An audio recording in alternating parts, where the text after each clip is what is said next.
Record. So that way I won't forget.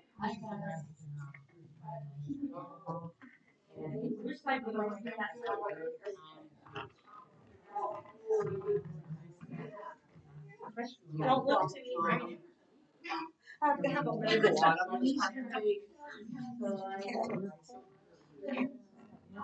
This one?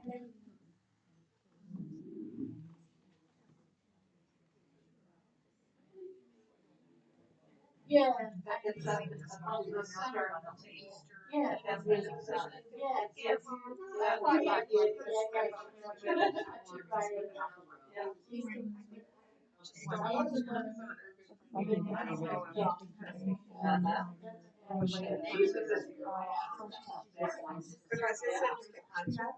Well, I think there's a huge quilt studio and there's one.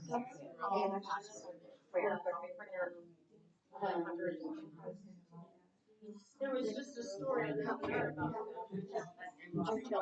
We used her baby quilt. Yes. In her purse. It's so big. No. Is the boyfriend still around? It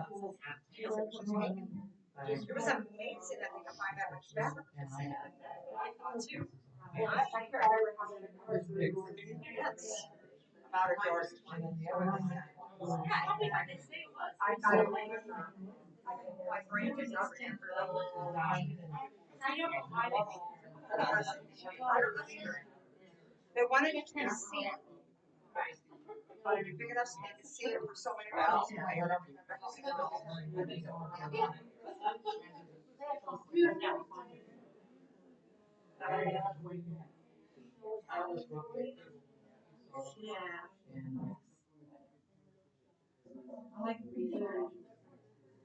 yeah.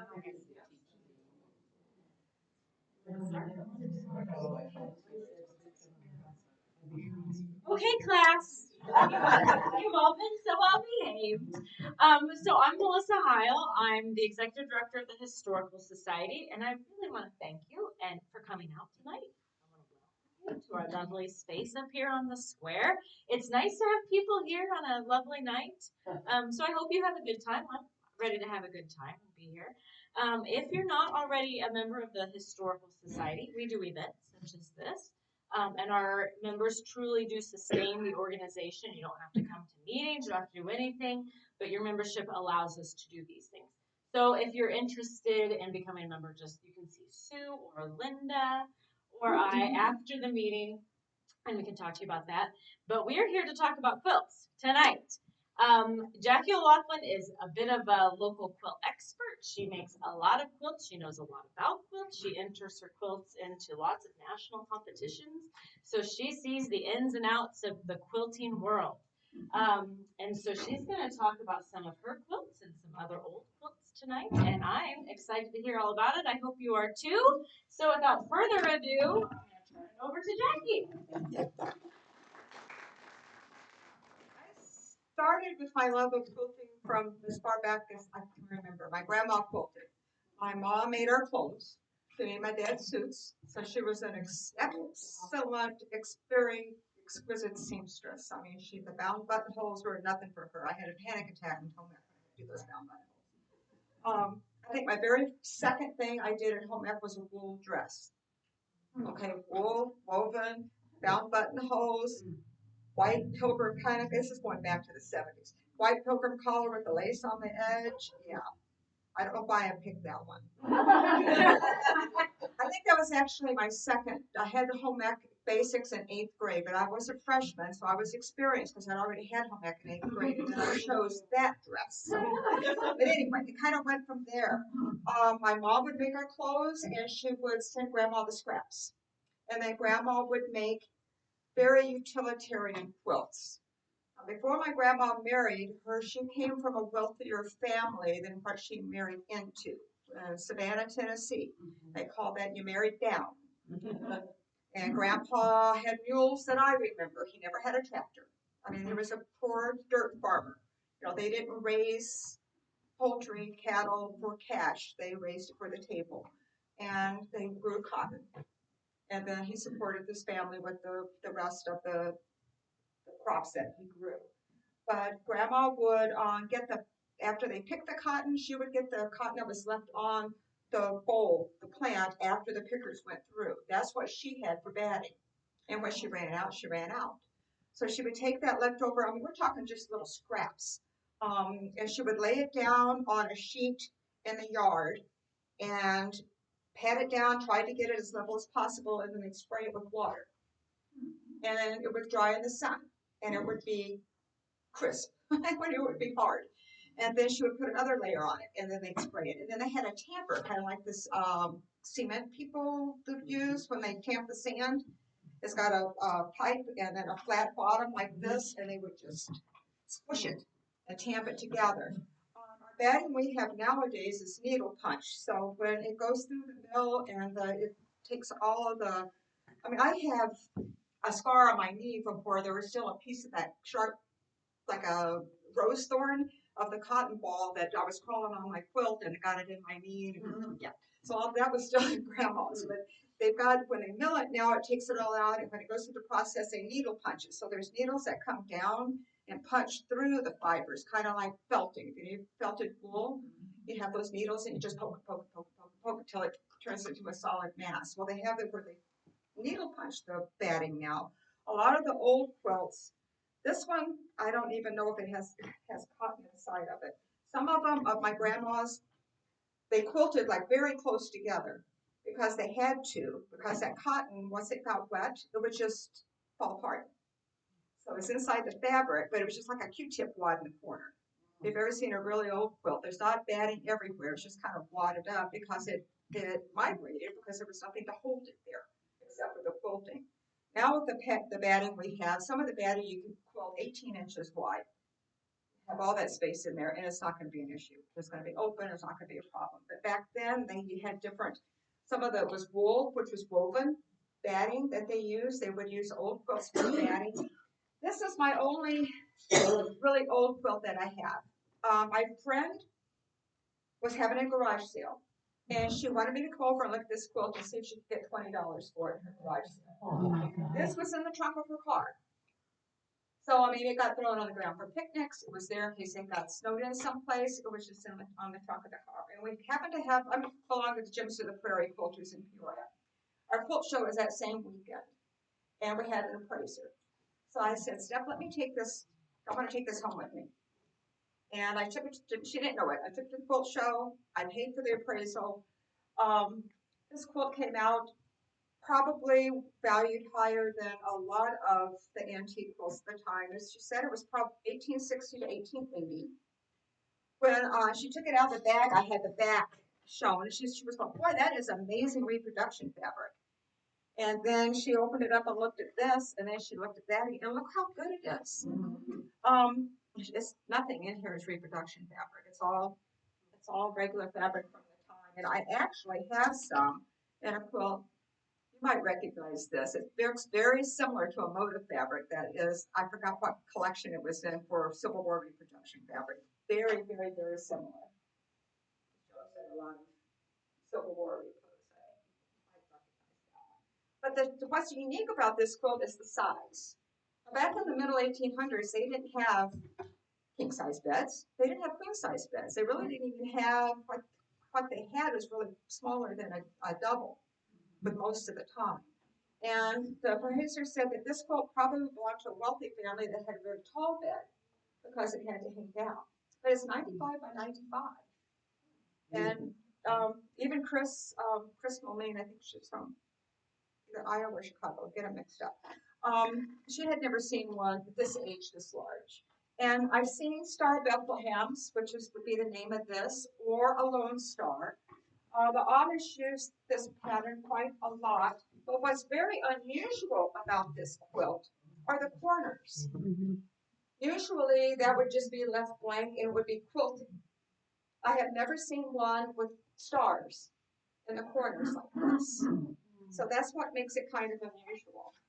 But it's just really special to me. I told Steph how much it appraised for. It appraised for $2,400. She was gonna, how long ago? not appraising as high as they were when I had this done. It might have been maybe 15 years ago.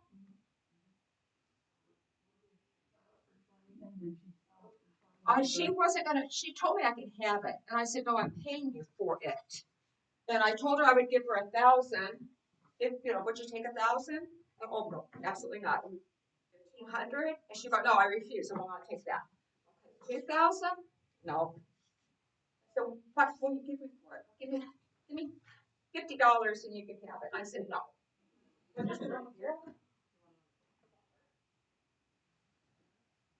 think I paid her $300 for it because I thought, no, I'm not giving any less than that because I would just feel guilty about it. This was a quilt that I could have had. My neighbor was an accountant and she worked on an estate for any retired nurses.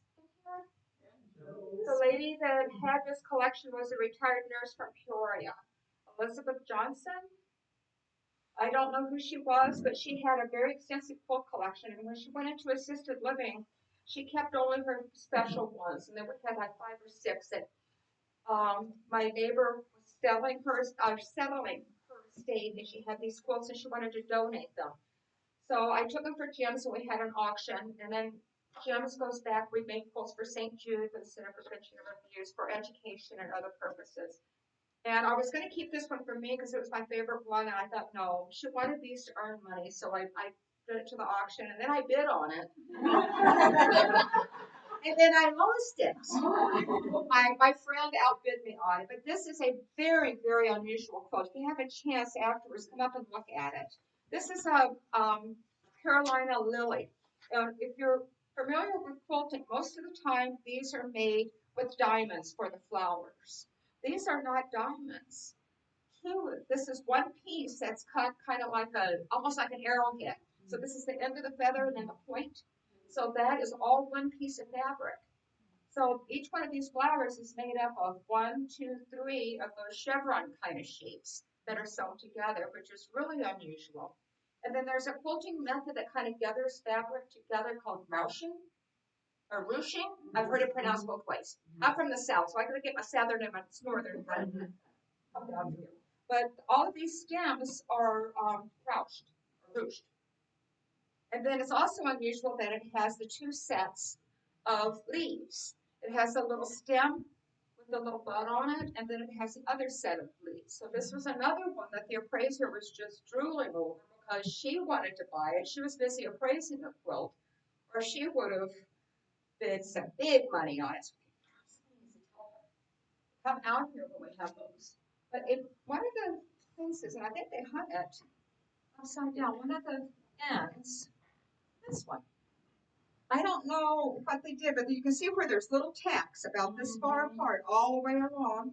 They must have hung it up, and if they hung it up, it was upside down. So I don't get it. That's the thing with old quilts. You don't know. They all have a mystery. They all have a story. And one of the interesting things about us is trying to figure it all out. But hanging it upside down, even a man can see that. I'm sorry. Even a man can see that that's upside down. But when they took it down, they just yanked it. So they just tore all the tacks off the edges of it. But this is a fabulous quilt, and I'll get it out and look at it afterwards. It's all hand. Oh, it's all hand quilted. We'll find out, Linda. All hand quilted. This piece right here, the batting, she must have used sections of batting. It got flipped over to here. This piece doesn't have any batting under it, and this piece is double thick. And you can tell where it's quilted, but you really can't see it because there's nothing there to make it poof. Questions on this one? How old is it? How old is this one?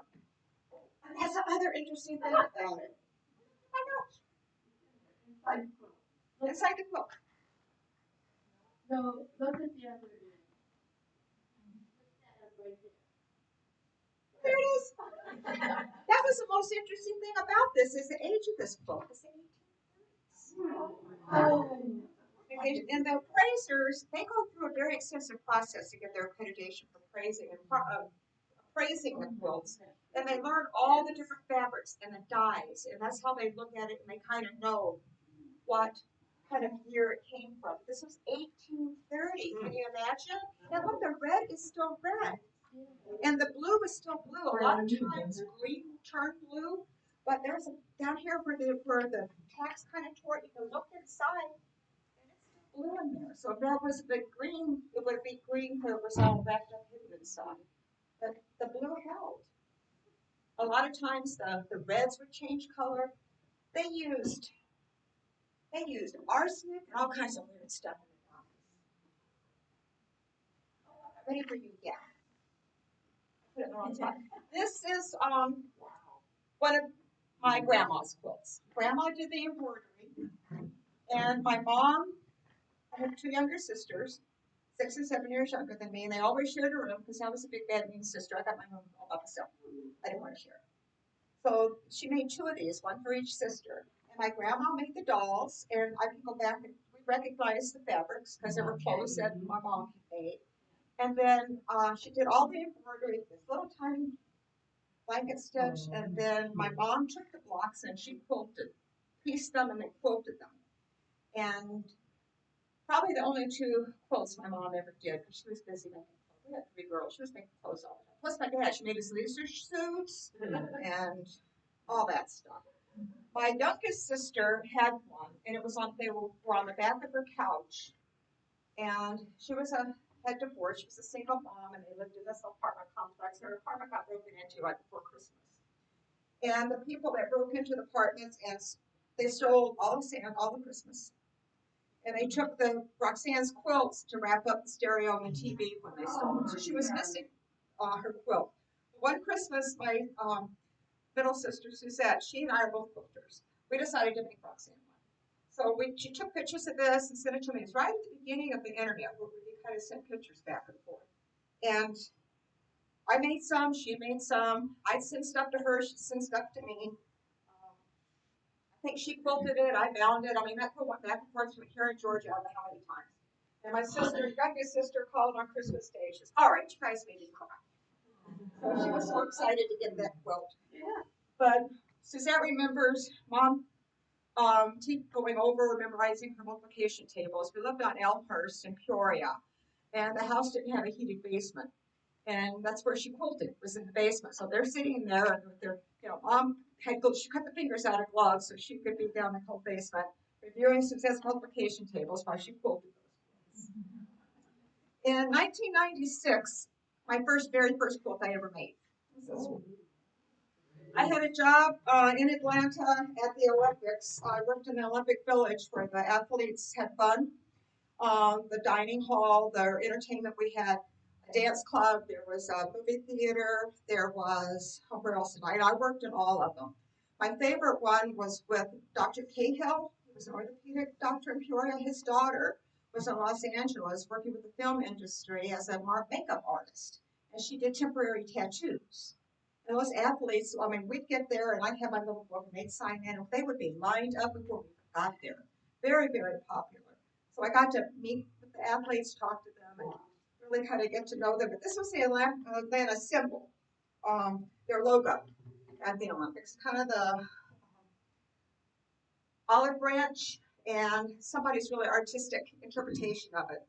It was on a book that they made that had pictures of all the quilts that they made for the Olympic teams. For every country, they made 2 quilts, one for the National Olympic chairperson and one for the flag bearer. So they made, how many countries go? I mean, there was lots of quilts. And they had an opening ceremony. Who made the quilts for them? People in Atlanta, church groups, guilds, children, anybody. Huh. And you could just volunteer to do it. But they were all in this book, and this was on the cover, but it was purples and yellows. And I didn't like those colors. So I went to a quilt shop, and I was looking for other colors, and I had the book, and I was going to buy it. And the lady said, well, that's not the colors you're supposed to use. I said, I don't think I'm going to use my own colors. And she just got really huffy with me and kind of turned around and walked off. I thought, hey, this is my first time I've ever been in a quilt shop. That wasn't what I was expecting, but come to find out, she was the one that made the quilt that was on the cover. Some really artsy person had designed it and chose those colors for very specific reasons. So I had just put my foot in my mouth any which way I could with that woman. So she just, no wonder she walked off. But anyway, I use this as an example that I don't ever do anything the easy way. This was my first quilt, and it was a very difficult beginning project with the applique and the piece. That's what I do. What's on the back? Oh, that was I had this in the quilt show. That's just some of the pictures of the Olympics. It's they had a welcoming ceremony. You can see it. The countries would dress up, and they had the quilts on display. And it's after I had a year. And I don't know where to see the quilts. And that's when I decided I'm not going to do that. So, what year was that? Not as many wrinkles. It was a very chance of a lifetime. I'd always been an Olympic hog. I taught elementary PE for 35 years. I had one of the best Olympic units going. I don't think anybody took it up when I retired because of so much work. We made medals for hours, days. This is a twisted bargello. Bargello is a way of, what's it called? It came from needle craft, from I forgot what they called it with the needle point. It's like a flame design, but it's a French name. But with the marshmallow, if you sew strips of fabric, and then you cut a big old long strip that has one of every color in it.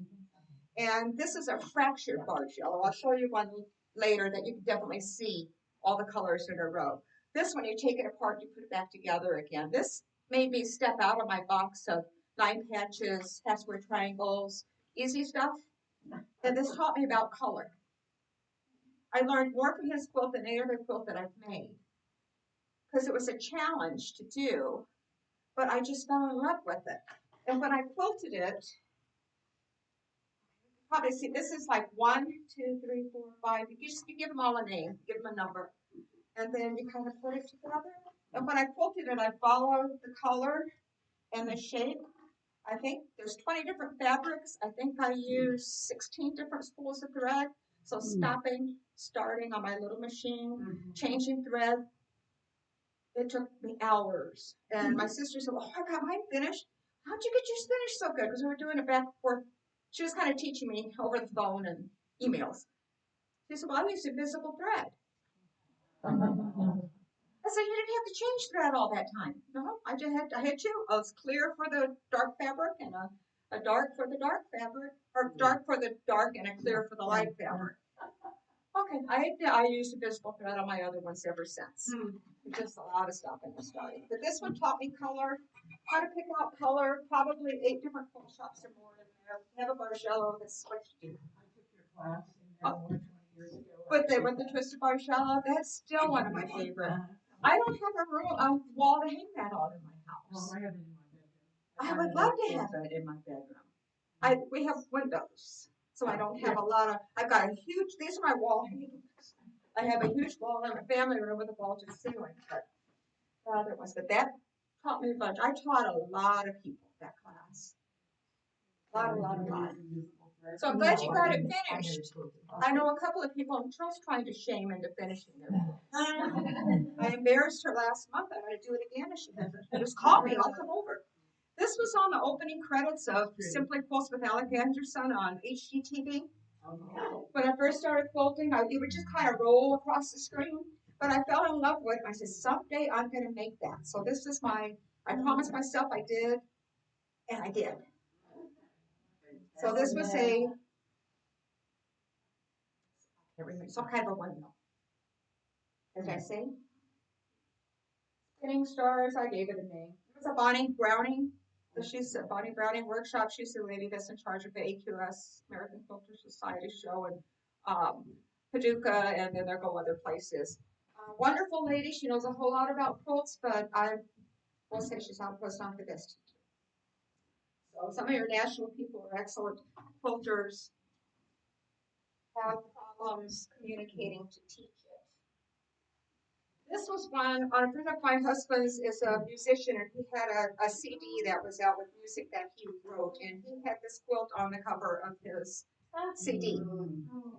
This is paper piecing. How many quilters do we have? All of you familiar with quilting? Paper piecing is a method of being able to get perfect points without having to stress it. You actually sew through a piece of paper. The pattern is on one side and you put your fabric on the other side and you trim it and you sew on the line. So if you can sew on a straight line, you can paper piece. And you can paper piece, you can make all kinds of things. This has always been one of my favorite ones because it got published on a CD. This is another barge yellow. This is a big one. This is a wall hanging for my big wall. This is by the same designer that did the twisted barge yellow. This was Lightning Strikes, I believe was the name of it. My idea was to have quilts on my wall for the season, so this was my fall quilt.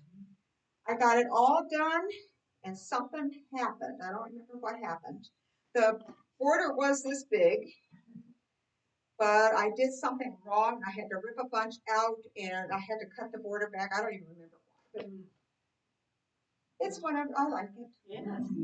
I taught this one quite a bit too. I know one of my friends right in the middle on hers is pink, and she is not a pink person. She sees a heart. And she said, I can't stand that quilt because I hate hearts. I said, well, turn it upside down. So I don't think I've done it on this one. The one I make, well, I do. I've got one on the top and the bottom, so I can turn it either way. And some of my barge yellows, I have 4 sleeves on it, so I can turn it. It changes how they look, just like that twisted barge yellow. A friend of mine's son, she gave it to her son for a gift, and he had this big designer in Denver furnish his house and redesign it, and she chose that quilt, but she hung it sideways. The way the designer said it looked the best. This one is a Quilt Smart quilt. Is anybody familiar with Quilt Smart? Any dressmakers? Fusible interfacing? Fusible interfacing that has quilt pieces printed on it. And you would put the interfacing and the fabric right sides together. You'd sew around the edges, you cut a slit in the interfacing, you turn it inside out, and that pulls the raw edges under so that you have needle turned applique without having to needle turn it. And then it's fusible, so you can press it down to your background fabric.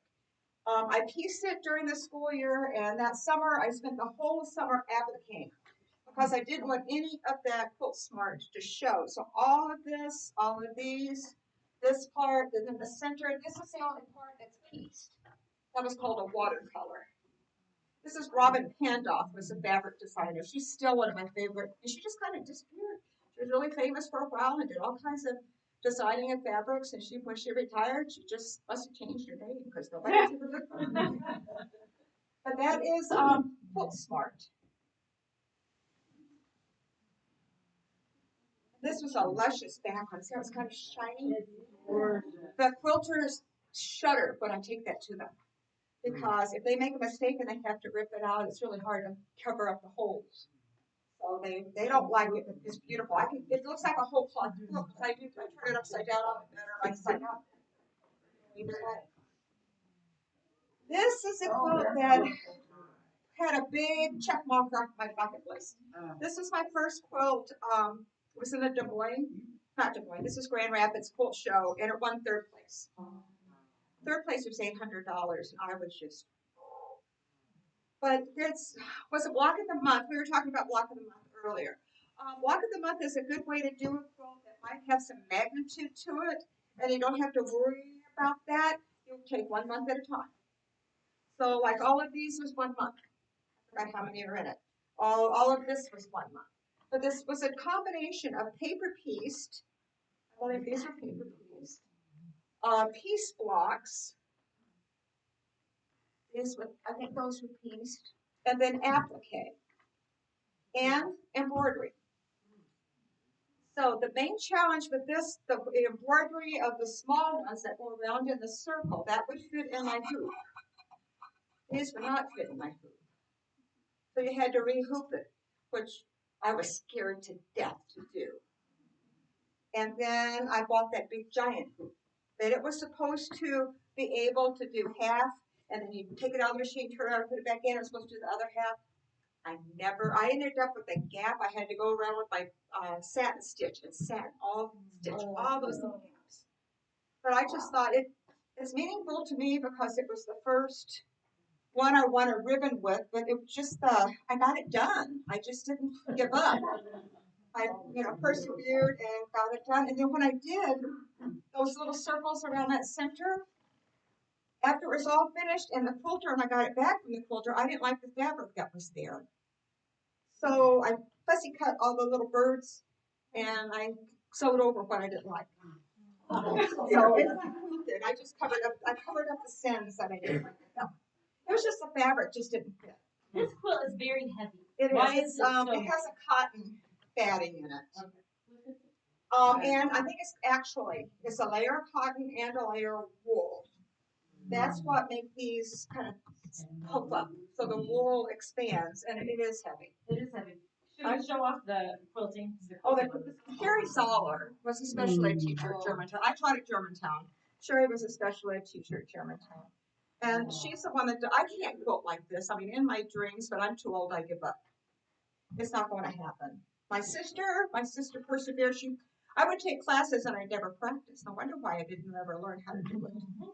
But my sister practiced. That's a big effort into it. I have a computer I let.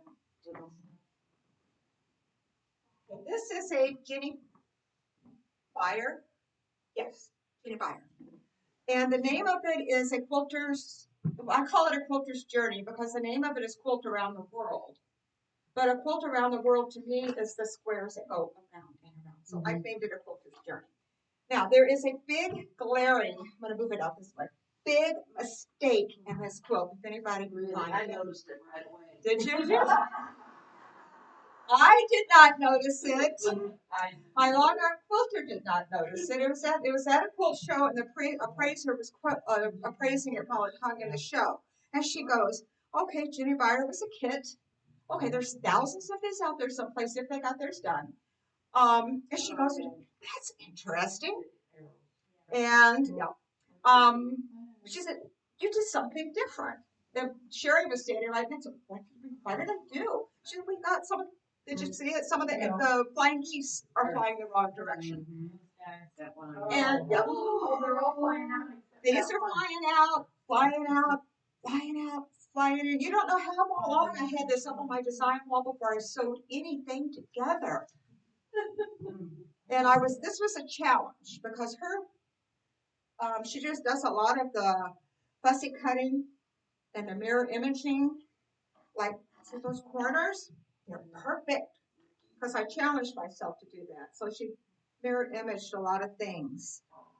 And being so careful with it. This was my challenge for that. I mean, it took me almost a year to piece it because I was these are hand pieced together so you can get all those 6 or 8 different wedges so everything matches up just right. I've got fuzzies on it. But what the appraiser said when she saw my flying geese going the wrong way, she said, "No, that's unique. That's actually going to increase the value of your quilt because it's not like all those other hundreds that are out there." Oh my gosh, my quilts would be worth so much money. And I thought, I like that. I wish I could get the other one. Oh well, but anyway, these are my favorite colors. Yes.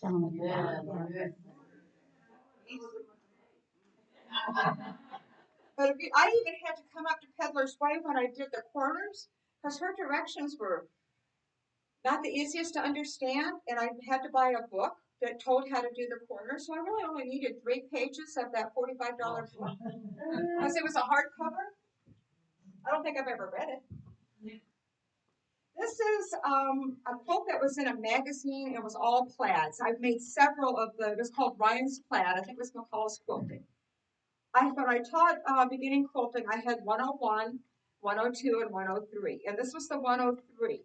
But it's really a very, very simple quilt. It might look complicated. Now forget the applique. It's a 9-patch block and half square triangles. That's it. You learn that in your very first class of quilting, the majority of the time, are those 2 basic blocks. And you just turn the triangles different ways, and then it comes up with the design. And the applique, I brought this one because going all the way back to, like the beginning of American quilting, this was probably the very first type of applique that the ladies did. There was a fabric that was floral. Can I see it? It was floral, so it's printed within the print of the floral fabric, and they cut it out, got rid of all the background, and then they would applique the flowers onto the backing fabric. And sometimes they would create their own bouquets with different flowers from different parts of the fabric. But this embroidery purse, like embroidery purse. That was one of the very first examples that we had of the actual applique. Do you see the backing on it?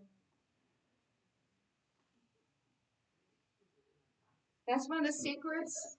You don't want solid fabric on your back. You want to have a busy fabric.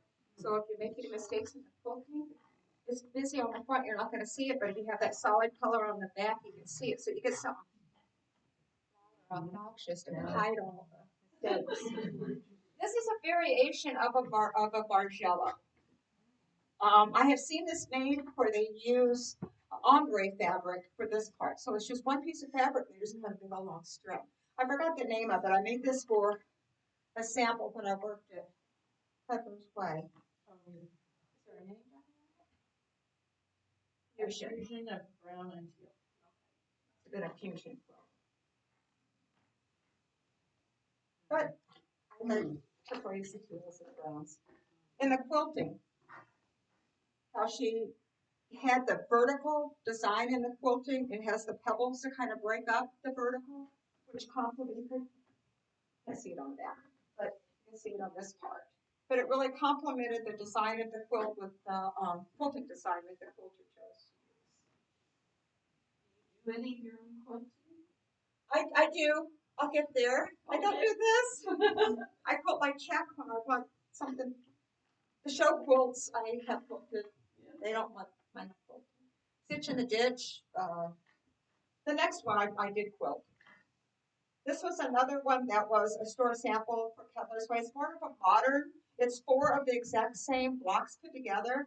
But when I sent it to Sherry, she had it on the machine and she said, something's not right. Well, I had one block turned the wrong way. So she took it apart. Didn't she, sweet? I mean, she could have called me, but she did it for me. Because she knew I was under crunch. So she took it out and re-sewed it and put it back in the right way. But this was very challenging to do. This was really more difficult than some of those other ones. Because it was just the way the fabrics are so similar. And then she, with all the straight lines, she quilted it in circles. So that kind of complemented all the straight lines with the abstract with the circles. This next one is a Judy Niemeyer. Judy and her daughter, they have a huge multi-million-dollar business, paper piecing. And they're in Kalispell, Montana. Still on my list to go take a workshop in Kalispell. I've been there, but not for that.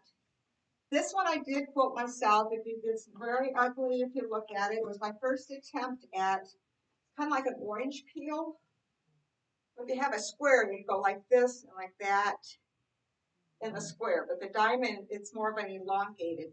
And on the long arm machine, you have to do it continuous. So you would go down a row like this, and then you'd go back that way, and then you come under this way, and then you'd get mixed up and have to stop and rip it out, start over again.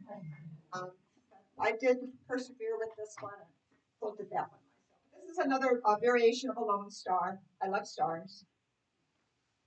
And there you can see, I used a light thread, so you can see all my mistakes. Oh, it's hanging up on my wall, but it that close. This is another variation of bargello. This was don't remember the name of it either anymore. This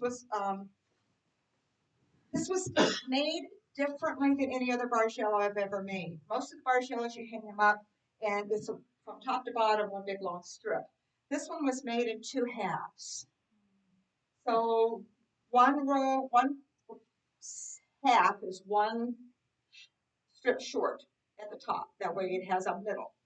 Her directions, I was sitting on the front porch reading it. What in the world is she talking about? And she had all these, you pinned all these numbers everywhere to keep it straight. And it was just a hot mess. And I couldn't figure out what she was doing. And all of a sudden I thought, that's what, and I didn't say anything, but the dog was laying right there. Must have heard the light bulb go off when I figured it out. He jumped up and looked at me. I was just sitting there silently reading it to myself, but I must have had some type of reaction to it. And it was very fun to do. I've got another bargello in my head that I want to do that's grays and black and a bit of red. This is tantalizingly teal is what I named it. It's a star, but it used a special ruler. And there was a lot of technique to learn how to use that ruler. This is like a diamond log cabin. And I really played with the fabrics, trying to get them just right. And that was the quilt, and it didn't really have a border on it. And I needed big enough for my bed, so I kind of played around with the colors. And when you see it from a distance, it almost looks three-dimensional. This one won Best of Show a couple of times in a couple of different shows. And there again, it's Sherry's quilting. Doesn't she do a fabulous job on all the feathers? And she put a little cobweb right in the very tippy center. There's a little cobweb right there. A lot of the crazy quilts will have a cobweb in them. She has a Statler picture, which is computerized. But you can see her quilting on the back. See the swirlings? She has a Statler, so it's a computerized system, but she knows I'd like her talent on there. I don't want the computer's talent. Okay, this one has not been in the Gems of the Prairie show, and it probably won't be because of all the white. When we're at the Life Center over by First Federated Church in Peoria, they try to get as many quilts in there as they can, and it's kind of tight, and I don't want it to accidentally get stepped on or damaged in any way. So it's been to all the shows. It went to all the AQS shows last year. It was in Daytona. Then it went to Paducah, which that was on the list. I've been in Fall Paducah, which is easier to get into, but this was the first one. They jury you in, so you have to send in your registration, a photo, a story, and they judge from a close-up and from the distance. And then they jury you in. And so you're a semifinalist if your quilt is hanging there. But to win there is extremely difficult. Just like in Daytona, the Japanese quilters just blew everybody out of the water. They have such precision and such detail in their quilts. The hand quilting category was something like I had never seen before. And even talking to a couple of the judges, they said the same thing. It was very difficult to judge because of the quality. Judy Niemeyer is all paper piecing. I had a stack of papers folded up. The pattern, when you buy it, it was about this thick. 2 bolts of fabric. I bought a bolt of the blue and a bolt of the white. And I had this much blue left over after I put binding on. It was close. It bled. I used the Ciprocol, which is a product that is supposed to, all mixed up. The retains the dye so the dye doesn't bleed, and the Ciprocol suspends the dye in the water so it doesn't attach to the white fabric. So, I had so much. I had my mom's big canning thing on the stove, and you had to heat it up to 100-something degrees. So I had my thermometer in there trying to keep the temperature. I could only do maybe 4 or 5 yards at a time, and I was stirring with this big wooden spoon. And I had to do that with both the Ciprocol and the retain. And then my water, for the first time I did it, just rinsing it, it was blue. It was like royal blue. And then after I did that, it was just clear as milk. So that's supposed to keep it so it doesn't fade. So I hope that's what it's going to be. But I don't know how many pieces are in this quilt. Judy has you divide your pieces up and your patterns and your fabric, and you put it in a Ziploc bag. And I worry about that one bag. When I get that bag done, I'll move on to another bag. What is the pattern? The pattern is called Vintage Rose. What do you put on the back of all your quilts? On the back? The writing. Oh, the writing. This when it goes to a quilt show, it's got to have my name and my address on it. And what bothers me about AQS, they don't have you cover that up. So if the judges turn it over and look at the back, which maybe they don't, they're able to see who it is. But a lot of the big name quilters, you know who it is just by looking at it. They recognize them if you're familiar with it. And then my label that I try to put labels on all of my quilts, I named it Midnight Majesty, designed by Judy Niemeyer, pieced by Jackie O'Loughlin, quilted by Sherry Zoller, Germantown Hills, Illinois, 2020. Now with my grandma's quilts, what I'm doing is I'm writing basically a couple of pages, because none of hers have labels on them. A lot of these didn't have labels on them. So down the road, nobody's going to know what the story is or where the quilt is from. And there's a way that you can identify it by different stitching, patterns, techniques. A good appraiser can kind of tell you what part of the country it's from just by looking at it. The old ones, not these. I mean, anybody can help me if they're not anything special. They look good in a quilt show. The secret of having them accept your quilt in a quilt show is give one that's eye-catching. The pattern, the design, the color, it has to attract attention. That's number one. And then they look at the workmanship, then the craft of it all. This little one I got it back in the mail today. FedEx delivered it. This is called the Lady of Shalott. It was a block of the month designed by Ricky Timms. This was a labor of love to some extent because the way he does his curves, Ricky's the only one that does them that way. But if you do them his way, they're really pretty doable. So I would do a little bit at a time, and then I'd get frustrated and I'd put it away because the next step looked like it was going to be hard. I did the same thing with that blue and white one. I'd get that one done. Oh, that one. Oh, that looks, I don't want to get, I'd walk away from it. I don't want to do that right now. And then when I'd get it out and I'd do it. Well, it wasn't hard at all. Why did it take me 3 months to get that done? And so this one was 2020 was my year. I cleaned up my sewing room during quarantine, and I found all kinds of stuff I forgot I had, including this one that was like halfway done. So it was my goal to get it finished. The pattern did not have these little dots on the four corners right there. This was really hard. There's 1, 2, 3, 4, 5, 6, 7, 8. There's like 8 pieces of fabric that come together. And to meet exactly right, it happened one time. I tried my best on the other ones and I gave up, so I just cut a circle and covered that sucker up so nobody knows. I did. Good, I'll fess up. The secretary at school, I'd pick something in or she'd see something. Oh, that's so nice. I said, but look at this. I messed up here. I messed up over there. That's what we do, right, Joan? He said, just don't tell anybody. Just say thank you. I forgot what year we started the 3rd grade quilt at Germantown. I think 2020 was the last time that we did it because of COVID, and then they didn't want anybody to come into the school. And I was really getting kind of worn out from doing it because I think that was like our 26th year of doing the 3rd grade quilt. The 3rd graders hand sew all these blocks together. Because if you look at it, you'll see some white thread hanging out. I used white thread because then I could get my Identipins and I could color the threads, match the fabric so they don't show so much. At one of the quilt shows, there was these 2 ladies that were looking at it and going, oh, stitches. They were really criticizing the quilt. I said, well, I thought they did pretty good for only being 8 years old. Because they told it on the story. They hadn't read that much yet. And then they apologized. But I would spend hours cutting out fabric. Usually use the shaded 9 patch because it's 2 colors, kind of like a log cabin, so it's got a light and a dark side, and so you can twist it and turn it and come up with all different kind of designs. I did repeat the vortex twice because that was my favorite. Kind of started in the middle and spun out. And there was another design that I repeated twice, but other than that, I would try to come up with a different design every year. It got challenging after 26 years of doing it. But each child would get a little kit of fabric with 9 pieces of fabric, and the center was their photo. So I would take their photo, I'd print it out. There's fabric you can buy with paper back and just runs through the printer.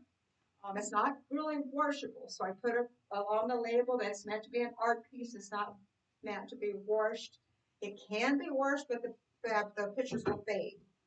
I tell them to put them in same thing with my antique quilts. Put it in your dryer on air fluff and get the dust out.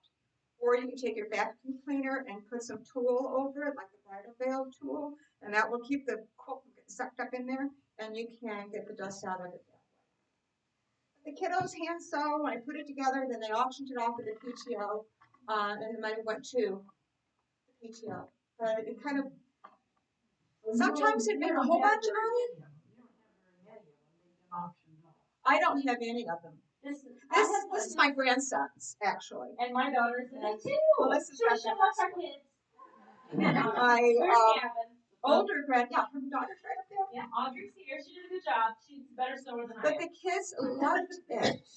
I had them come up and tell me that, after running to the grocery store, they're in college. This is all because of you. I can sew that button on my coat or this or that. Or one little guy fixed his coat, and then somebody else in the class said, well, I've got a rip in my, and he started repairing clothes. And if you saw a block that was just little tiny, precise little stitches, I told him to have, try to have at least 12 to 14, 15 stitches in that 3 inches. Yeah. So 32? Oh my. I thought he's going to be a surgeon. But then, by the time he's a surgeon, they're just going to glue everything together. But there was the boys were the ones that really got meticulous about it. And they'd be the last ones to finish, and it wasn't because they were, going around. They were just being careful. Jackie's grandson is in this class. I don't have any of my daughters. They stayed with the Olaka. Well, the oldest grandson, they bought the kindergarten quilt, which is what this one is. And Ian's was a fish, and I got the fish off of a computer program. They used to have, remember back when they had the kindergarten coloring books, very simple designs that were great for applique. Makeup. They haven't made, No. when I started this kindergarten quilt way back when, they didn't make that kind of color. This, the kindergartners, when the 3rd grade moved down the road, Germantown had 6th, 7th, and 8th grade in the new school. And when they ran out of room, they moved 5th grade down there, and then pretty soon 4th grade moved down there. Well, when 3rd grade moved down there, the quilt always hung in the main office, and the quilt went away. And the principal says, we've got a really blank, empty wall up there. We really miss that quilt. First time ever complimented me about the quilt. Somebody missed the quilt. Well, it wasn't really, it was a backhanded compliment. But then I started kindergarten. Kindergarten, I print out a picture, and they would color it with their crayons. Now, back when I first started doing the crayons, they were made out of petroleum-based products, and they were 100% permanent. When you got a hot iron and you ironed it, it went all the way through to the other side. You had to put old sheets or something on my ironing board to keep it from soaking through. Then petroleum got to be the no-no, and they went to soy-based. I have not tested the soy to see if it is permanent or not. I do the same thing on these. It's meant to be an art piece. It's not really meant to be washed because I printed it out on my printer. And you know what a piece of paper does if you get wet that you print through your printer? This will do the same thing. Because somebody in their wisdom put the big jug of water in the office right by the quilt, and they turned it upside down one time to fill it before incorrectly, water splashed on it. So yeah, so that one's got watermarks. They used the crayons in their desk and they colored them.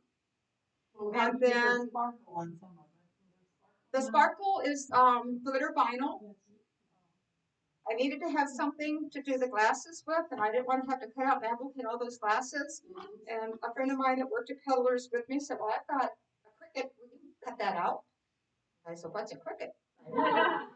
So I bought a cricket. And the lady at the store down here, the vinyl store, gave me a terrific price because she knew it was a school project. I got odds and ends and bits and pieces for it, and she was very nice. So this one didn't cost as much as the last one I did. I have a question. Uh-huh. Did they color on the fabric, or did you have them do the piece of They paper? colored right on the fabric. Okay, because I did one where you colored on the paper. Right, and you reverse it. That was with the old. I don't know if the soy crayons would do that. I don't know. I did it. I haven't tried it with the soy, but I have done that method too. Okay, that's what I wanted. But this was just right on it. One of the custodians gave me a whole roll of drapery lining fabric. And it was like this big when she gave it to me. Now it's like this. I don't know. I forgot how many years we did this one. Maybe 18 years of kindergarten quilts. And I did these like in February because if I did them before Christmas, everything would be red and green. And they tended to, if they saw their neighbor, they tend to copy the neighbor. The first one we did was a house, and one of the teachers colored hers, and she showed them what she colored, and her house was a rainbow. half of that class had rainbow houses. But this was just critters and glasses, I think. And then it has their little picture on them I put the picture on it too, right here. And they're organized by class. So Yeah, like so this is KA, and then KB. KB, so they're with their teacher. So the more classes there were, the more blocks there were. And I guess I didn't do this is really big. I must have messed on something on my math. I could have done the sashing a little smaller. But So did you keep adding to it every year we did a new one. Okay. Mm-hmm. This is my youngest son's quilt. That's how we have it. Because I have the quilt. And what grade is he in now? Now he's in 4th grade. He's in 4th grade. But Okay, so we he did this in kindergarten. Did they make it in kindergarten? It was auctioned when he was in 1st grade. Right, when he was in 1st grade. So that got confusing. They have gone to 8th grade graduations. I know for my grandsons both were in 8th grade. We had the kindergarten quilt because I made sure they were there. We had one of them. We just had to track down who had the other one. But that was a long-standing tradition. I was hoping somebody would pick up the ball and run with it, but I don't think anybody's doing it. But it was a fantastic lesson for the kids. It's 3rd graders. I told them it's a community service project. We're doing things to help others. And so what you're doing is buying books for the library, is buying playground equipment, is buying the balls, is buying swings and on the slide. Some years if there was a bidding war going back and forth, we had I think it was a brain surgeon and a kid that had their grandparents had three couples that were friends, and the 3 couples didn't have any grandchildren, so they kind of adopted their grandchildren, so they were pulling all their money together. It got up into, I forgot how many thousand it got up to. But the surgeon arrangement, anyway, they were moving. She wanted to have it as a memory for her child to have the kids there that he went to school with. And the grandparents over here, they just throw their hand up. I mean, the auctioneer wouldn't even get it out of his mouth, and she was sitting there banning or something. And then she'd up it. I think the grandparents were going to get it no matter what. They had no price limit. So it was a tremendous project, one of my very best memories. After I retired, I got to see the kids and work with them again. That was what I missed. I'm going to be complimented for that because I've known about this for years and I didn't know. Oh, well, thank you. That's a great project. And we had people come to the quilt show. Where's the kids? Where are the school quilts? I mean, they were from out of town someplace, and I'd always look at them and hunt them down. But one of my favorite ones, Sherry, that quilts for me. She drew owls. I wish I had a picture of that one. Some of them I don't even have a picture of. I used to take pictures at the quilt show and make a DVD for people, and then when I quit doing that, I lost some. I don't have pictures of some. But I had the kids' pictures. And I thought, well, where am I going to put them? I don't want to put them in the claws of the owl. You know, I don't want to put them in the beak where it looks like he's eating the children. So I made little quilt blocks out of felt. And I appliqued the picture onto that, and I used a little piece of pearl cotton, and I kind of hung it from the beak, so it's like he's carrying a quilt block. Like I was eating all the kids. So that was a real fun. So did you do most of this quilting after you retired? Nope. So you did it. I started in '96, and I taught. I tried to keep my quilting self-supportive. I tried not to use the household funds for it. I never wanted my husband to know how much money I spent on my little hobby. He just bought me a new sewing machine to take lessons apart. Got a new long arm. I was going to get a 20-inch one. And he said, "That's only 2 inches bigger than your other one. I think you need to get the bigger one." And so how many total have you made? I have no idea. Really? Most of the quilts that I have made do not live with me. They go other places. During COVID, I made about 40 donation quilts. They're black quilts. And to me, just because it's a donation quilt, it doesn't have to be ugly. I spent time on my quilts. The one I just finished is sheep. And I want Sherry to quilt it because I want each sheep to have a different type of wool. And that's more variety than I have the talent to do. So that's probably going to be the last one I have her do. With my new machine, I'm going to be expected to do my own. So I have to learn that computer. It's amazing. It's amazing. It's like it's technology. But, you know, most of mine, I have one of my sons has 2 or 3 of mine that are very unique. I like to experiment with techniques. And I don't really well, Bargellos, obviously. I have a love for Bargellos. I've made more of them than just about anything else. It's a challenge. It's like a jigsaw puzzle. was a challenge to put it together. My husband says, "Why did you get perfectly good fabric, cut it up, and have it put back?" Grandma took the scraps and made something out of scraps. And that's why a lot of the old quilts, you can tell. Did any of you go to the Ken Burns exhibit? Put them down up there. Most of those quilts, this is just me making up stories about them. They had to come from pretty prestigious families. My grandma never had probably a yard of anything, much less 2 or 3 or 4 yards of some of that fabric. Like that red and white one that was so spectacular, that was all the same fabric. And that took some money to buy it on the boat. I think my grandma and grandpa probably traded eggs for something. I know they wouldn't give my mom a nickel for a hook and eye she needed for a belt in home ec, because I've heard the story about her teacher going up on stage and pulling a string pin out because she knew she didn't have a hook and eye in it. While she was modeling it, the belt fell on the floor and mom was horrified. Going to the feed store, getting there early in the morning before the delivery truck arrived so they could get 2 chicken feed sacks out of the same fabric, because it took 2 sacks to make a dress. And if they didn't have 2 sacks of the same fabric, grandma would put something together, it didn't matter what it was. Have a dress. Or underwear that said pill on the back. So grew up with those kind of stories with my grandparents, and now I've got a sewing machine that's a computer, and I just push buttons and tell it what to do, and I sit there and watch it go. It's just like a giant embroidery machine. I'm too old to learn anything, but I just can't get those feathers and all that. It takes practice. I just never had time to spend a couple hours a day just practicing. That's where I do the donation quilts. I can take something and I can practice on it, and it might not be perfect, but whoever gets it is going to be happy with it. But I make my very best effort to take a very beautiful quilt and its piece, so the piecing kind of outshines what I'm trying to learn how to do when I quilt. They're really okay. They're really not that bad. I don't want to sound like I'm just terrible, but compared to Sherry, I'm still in kindergarten. Anybody else have any questions? I can't believe somebody can make that to me.